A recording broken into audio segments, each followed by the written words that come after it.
Salut Makers Church, c'est mardi, le témoignage. Je suis Pasteur Glenn. Et je suis Marc. Cette semaine, nous accueillons notre bon ami Jean-Elise Durandisse. Bienvenue, Jean-Elise. Oh, bienvenue, merci d'avoir invité sur le podium et pour l'interview. Merci beaucoup. Je suis très Hold it.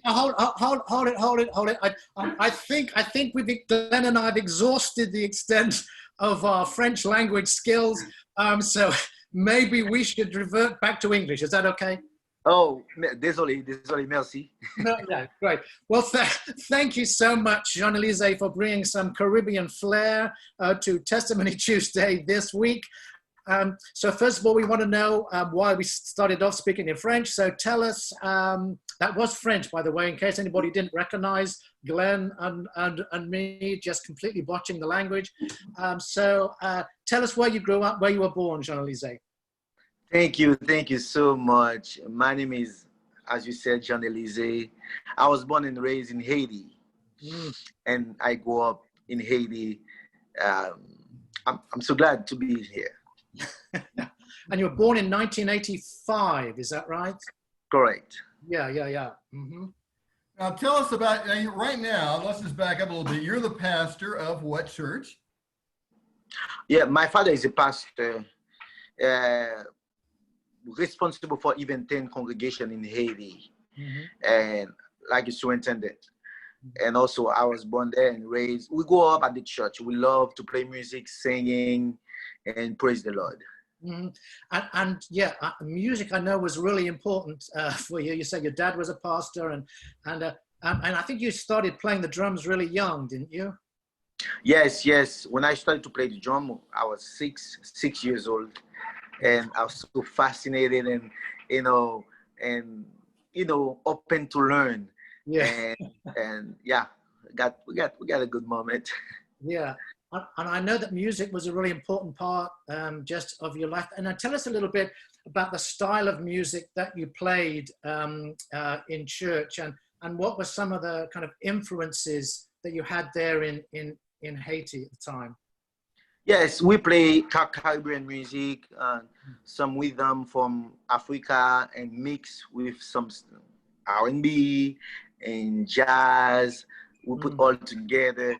And that's why we call it Caribbean, because we got some flavor and little things. Even you don't understand what we're saying, but you have to dance somehow. Yes. Yeah. So you guys started a band. How old were you when you started this band? When I started the band, I was like, it's 2006, and I started a previous band when I was 15. But we started like when I become maybe teenager, maybe younger, and we started another band in 2006. That band got me in trouble. Yes, it got you in trouble, and so that's important because that band had a very huge impact on your life. So what was the political situation there when you had that band, and that got you into some, as you said, into a little trouble? Yeah, I got in trouble on 2000. We started the band in 2006. I got in trouble in 2007 because of the politically, let's say, the corruptions there, and it was bad there at that time, and people being tortured and people being, we can't even raise our voice to express ourselves. So. And I said, as a Christian, I have to do something. I can express myself through music, because that's the way we talk, that's the way we express ourselves. So I wrote a song about the government and about consequences. And so the government take it the wrong way, and instead of changing, they get upset, and they came after me. So back then, this wasn't something you just throw up on Spotify or something like this. So tell us how that song, you wrote this song, how did that get played? How did that get out there in that time? So there was a football game? Yeah, there was. You made a video? I made a video. I made a video. I said, okay, we need to get the message out there somehow. We call the company. They have a channel TV station, and they do recording studio, something like that. And we pay them. We say, okay, we had a song, we want to make a recording and make a video. They say, okay, they make a deal. And I remember on Saturday, that the first day they're going to play the video on TV after a soccer game. And they choose to play the video. And we love soccer. So yes, everybody watching, and they take a break, and my video just came up, and the government got upset. 2 hours later, after the video, they came to our headquarters, the place we used to rehearsal. They came looking for us, and they destroy our stuff, something like that. And the neighbor called us. They said, "What's going on?" We saw a lot of cops and people with masks came, Kagul, something like that, looking after. I said, "What's going on?" And that's why we knew exactly it's because of the video. Yeah. And because they called the channel station, the channel station to stop playing the video. And it was bad, and I get dissipated. Nobody know where I am, and I was. So yeah. This is like, Jean-Elise, this is like one of my telenovela things. This is incredible. So you're on the run, you're hiding, the government, the horrible government's after you, and literally your life is on the line at this point. Absolutely, absolutely. I was scared for my life, even for my family too. I was scared. I keep thinking of myself, I shouldn't have done this. I should do something different, or take care of my own business. Not, And I said, no. If I'm a Christian, I cannot be quiet, especially. And we have to ask for change. Yeah, I think that's one of the things that I know. I just really really admire about you, Jean-Elise. Is the fact that I think you've always had that strong desire. I think we've lost. No, you're back. You're back. Yes. He went into hiding. He went into hiding. He was having a flashback. But I know you've had this strong desire, just that Christians should make a difference and not be silent. Because I know you. When we talked to you the other day, you said something about the fact that there were like 70% of the population would call themselves Christian, but kind of not really involved in making change, or not involved. Is that right? Yeah, exactly. And we have 70% Christian in Haiti, and they don't want to get involved in politics because they said, you know what, we are the passenger, we're gonna die, we're gonna go to heaven. Yeah. I don't care about what they, and something like that's why we pay the consequences. Our children pay the consequences because we don't know who's gonna be elected, and they might be against everything we believe in. Yeah. So, and that's why we got bad government, corruptions, and something like that. And that's why I'm thinking that's not fair. And if God put me on this planet for a reason, I have to make a difference. Yes. And remember too, the Bible said, don't worry about who can kill your body, cannot kill your soul. Yeah. So I'm more focused about my soul, not my body. Yes. And gosh, that's so amazing. And I think you told us about a prayer that you prayed in 2007. Because this was really kind of life and death, for you. So can you just tell us, remind us about what that prayer was, just about, Lord, if you want me to die, that prayer. Yes, after a few months hiding and because I was living in fear. Yeah. So I said, you know what, I cannot take it anymore, and I have to live by faith, not by sight. So I said, God, if you want me to die, I'm ready.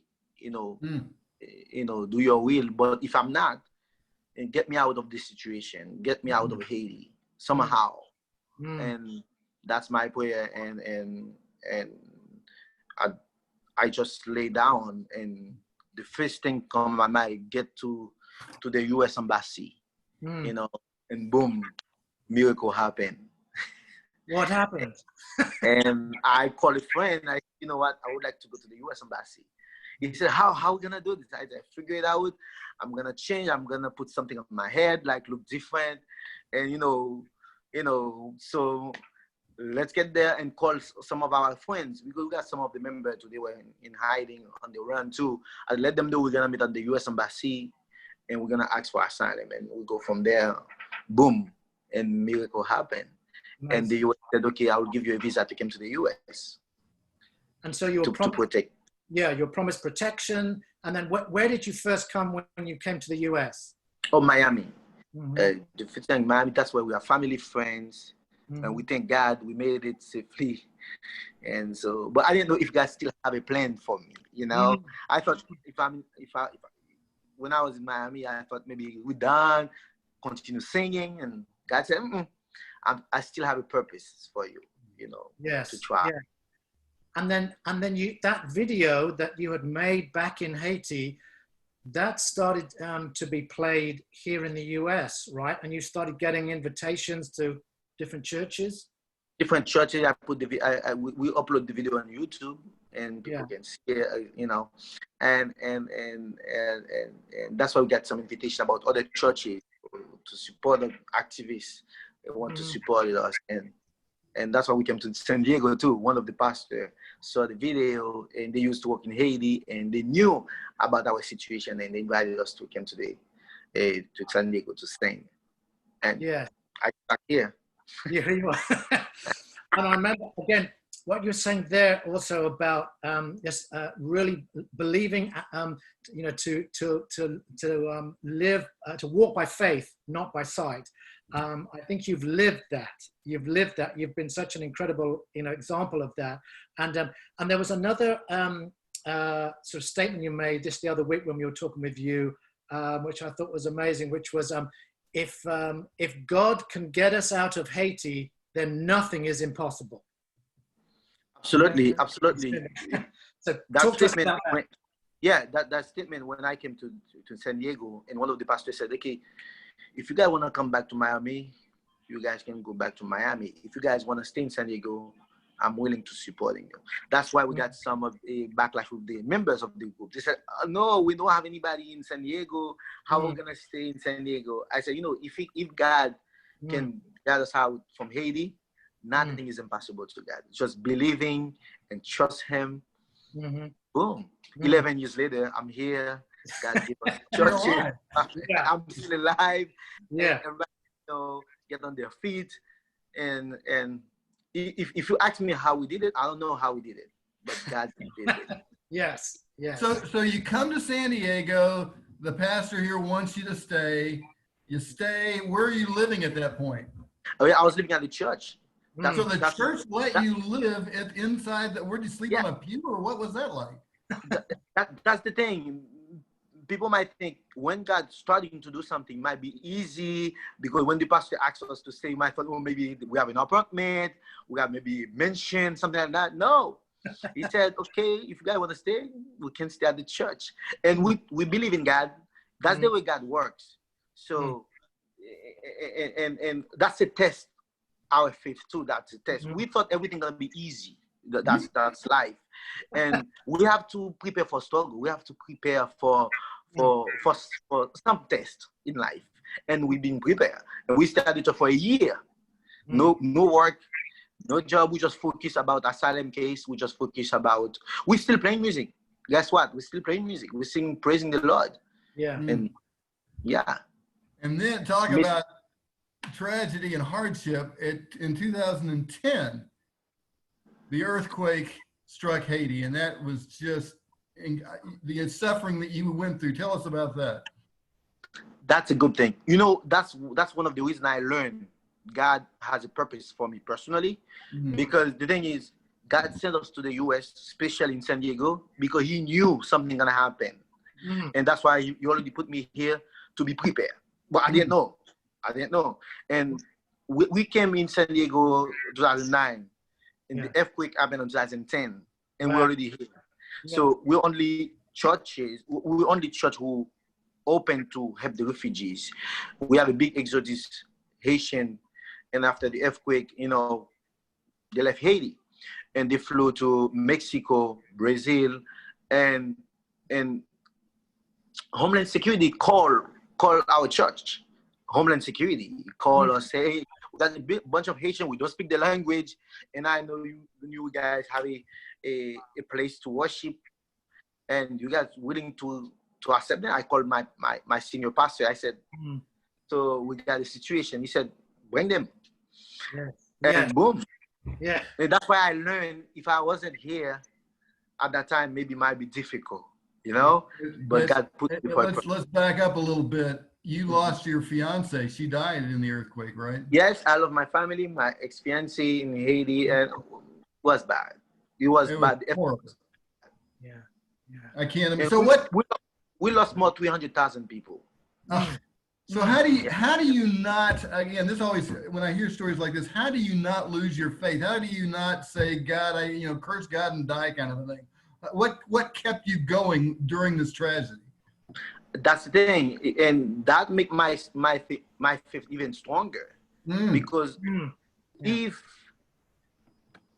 God is with us, no one can be against us. If I saw myself personally came out from Haiti, because God put me out for a reason. Maybe because of the earthquake gonna happen, because of something, because God maybe want the government to learn a lesson, because our music even talk about some revelation about you guys gonna pay the consequences. That's our song. We said that. We said, enjoy your life now, but maybe one day you're gonna pay the consequences. Maybe God, that's the one of the things make my faith even stronger.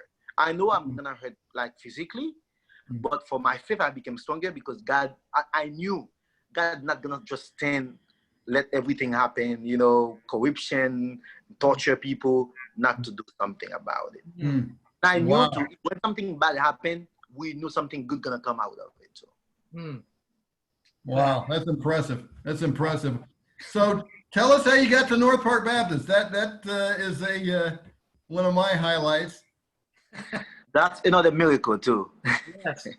That's the way God works. So I got up in the morning. One voice said, "You know what? Can you drive to the neighborhood, North Park neighborhood?" And we have a service on Sunday morning. We used to worship in our building. Yeah. So at that day, I missed that service. I said, you know what? I'm gonna drive around because one voice kept telling me to drive around, and I drove all the way. And I stopped by the CVS in university. And one voice said, continue, make a left. And I make a left. And one voice said, make a left. I make a left. And the building is on my left side. And one voice said, stop. I said, what's going on? And the voice said, stop. And I just stopped and opened the door. I saw Pastor Glenn preaching at that day. I don't know how. I said, let me sit down to listen a little bit. And boom. What's so amazing is it's kind of like just divine GPS, because God was just saying, take a left, take a right. We would pray our guts out. We would pray our guts out, and Pastor Rob especially, he'd say, bring in the tongues of the nation, and we'd be on our faces, praying that God would bring in the tongues of the nations, and here you come. And just, there's too much to say in this interview, but just a tiny little part of this too was that my daughter Gracie actually had a dream I think it must have been only a day or two before you came, about someone that just walked into the church, and it was someone that looked just like you, dressed like you were dressed. And so when you walked in the back of the church, my daughter said to my wife, she said, Mama, that's the man in my dream. That's the man in my dream, So there was this incredible, there's just lots of miracles going on to bring you bring you to North Park. She even mentioned to me, she thought I was a ghost. Yeah. Yeah, and I know that from there's just been this great relationship, between North Park Baptist and your congregation. We've sometimes shared in worship together. Your worship team has come over and helped lead worship, in North Park days, and I know our North Park Baptist worship team went over a number of times just to be involved in your services. And so, Glenn, talk us to us. What was your first experience of going to Jean-Elise's church? Well, they were meeting. See, Jean-Elise, when he first came in, he didn't tell us he was a pastor. He didn't tell us anything. He was just there and kept coming and playing the drums. But it finally came out that he's a pastor. So I said, I'm going to visit Jean-Elise's church. So I went, and you were having services on Sunday nights. And it was during the summer, and it was hot, and y'all are packed into this small chapel, but it's packed. I was the only white person there. It was hot as blazes. I sat in the very back. They were singing and praising God and praying. It was just overwhelmingly great. Even though it was in French, I didn't understand a word of it. They could have been teaching heresy for all I know, but the spirit there was fantastic. Jean-Elise was a force to be reckoned with up front. It was just, the music was awesome, the teaching, everything was great. And I closed my eyes for a second. It was seriously hot. And I closed my eyes and I opened my eyes again. I said, I could be in Haiti. This could easily be Haiti here. But there was even though I was so out of my own element, there was something spiritual going on there, Jean-Elise. You had it, and your church had it, and it was fabulous. And I said, in fact, I got goosebumps right now. It was just fabulous. Fabulous. Yeah, we love to worship and thank God. And also, I want to thank God and thank Pastor Glenn and Norfolk Baptist Church, and also Gracie. After the earthquake, maybe 2 years later, and Gracie and I, we have a project to build a house for a family of 10 in Haiti. We build a big house for a family of 10. So that's all the connection God put us together for a purpose. So I don't want you guys miss that. Yeah, and I think that was part of it too, part of Gracie's dream, I think also, because I think initially, I think she wanted to, do some kind of service project. And so you connected her with a family that was there, 11 people all in one room. And, and she was instrumental in getting some sort of clothes and supplies and a generator for this family. And then the next year, she said, well, let's build a house, and again, that. And this, Jean-Elise, tell us where this wasn't in the city. We asked you where to be interested, and this is places you had to take a donkey to get this. Where was that? Yeah, it was far from most of the south of the city. So we have to, when you get there by transportation, after that we have to get donkey. If you have material stuff like that, stuff to bring, because it's at the village all the way there. Because that's my more focus on, to get to the village. Because the city, we have a lot of ONG in the city, a lot of big organizations in the city, and more people focus on the city. But some people in the village, they have nothing. Yes. And my father has a church in the village all the way there. And I called my father. I said, anybody need, maybe major need or maybe desperate need? And he talked to me about the family. They lost everything they had after the earthquake. And I told Grace, you know what? We got a family. A family of 11. And boom. And this is so exciting. We keep contact. We supported them. It was good. And actually, another footnote to this was that house got destroyed in the hurricane that happened in Haiti and had to be rebuilt. Yes, absolutely. Yeah. And after we built the house, we thought everything was fine. Boom, a big hurricane. Matthew. I remember that because Matthew hurt me a lot. Hurricane Matthew hurt us again. Yeah. And we said, God, what you gonna do? And God made a miracle. We talked to Pastor Glenn in the Baptist church. They put together, said, no, we have to win this. And they rebuilt the house again. Yes, yeah. So Jean-Elise, one thing that impressed me, I mentioned this before, we were devoted to prayer, but we were in kindergarten compared to you guys. I mean, you guys prayed like nobody else. You'd pray at midnight, you'd pray all night. It was very humbling. So tell us about, why do you guys pray so much, so hard? Also the spiritual warfare aspect of it. We learned a lot from you about that. And you're coming from a land of voodoo and you've had special speakers. Tell us why you pray so much. Yes, and prayer is our DNA. We love to pray, and we think we cannot live without prayer, and we cannot live without God. And where we came from, and disaster, and corruptions, and poverty, and so many things, and we have to somebody help us to do this, and no one else, only God. And to make me who I am today. Not only me, I'm thinking about the Haitian community and the people from Haiti. And if they got out, only God can do this. And also that's the only thing, when we get out of this, we not give up. We continue to praise God. And we're so grateful. And we're so grateful because we know that's the only way to show God, let's say Thanksgiving. We praise him, we don't mind to spend 12 hours. I know in the US, people are so busy, they have to go to work. Sometimes we take time off to praise God. We said, okay, 1 week revival, we take 1 week. Sometimes we lost our job. We said, okay, we'll find another job then. Because if I'm here today, not because of job, not because of money, family, reputation, I'm here because of God. And I'm not gonna deny that. I'm not gonna, I have to make it. This is my priority. Wow, that's our priority. Jean-Elise, your testimony is just mind blowing. It's just totally mind blowing. And I mean, I know we're kind of running out of time, but what are the needs right now in your congregation? I mean, are there still refugees coming through? I mean, if anyone's listening that somehow feels a kindred spirit with you, how can they get involved? How can they help? What's happening right now?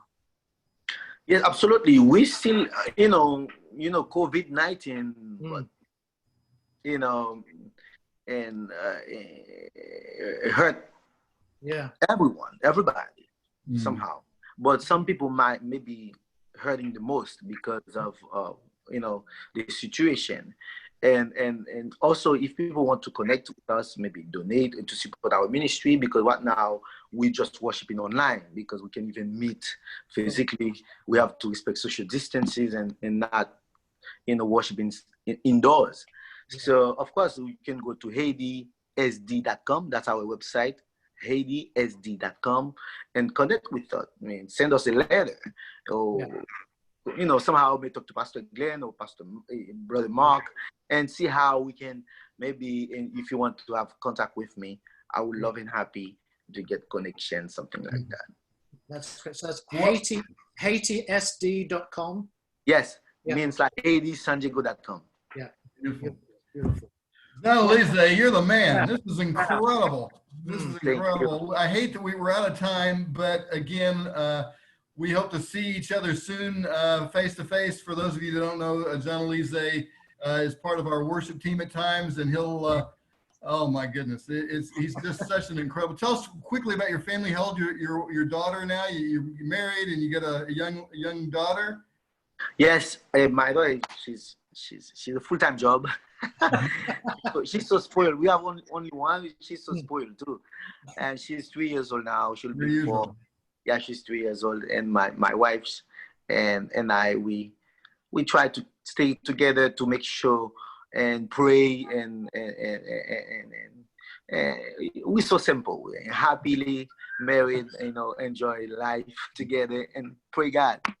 And think one of the reasons too, I met my wife at the band, at the group, so we had a lot of story together. We were on the hunt together. She was hiding someplace, I was hiding another place. So thank God we'll be able to now to enjoy the moment. Right now we are together, married, we have a child. So yeah. Well, someday this will be a movie. Someday this will, I will get to watch this as my my telenovela. So anyway, thank you. How do you say goodbye in French? Au revoir. Au revoir. Thank you for the revoir. opportunity. Au revoir. Thank you so much. Thank you so much. Thank you. God bless you. God Thank bless you. you. Thank you. Thank you. Bye-bye.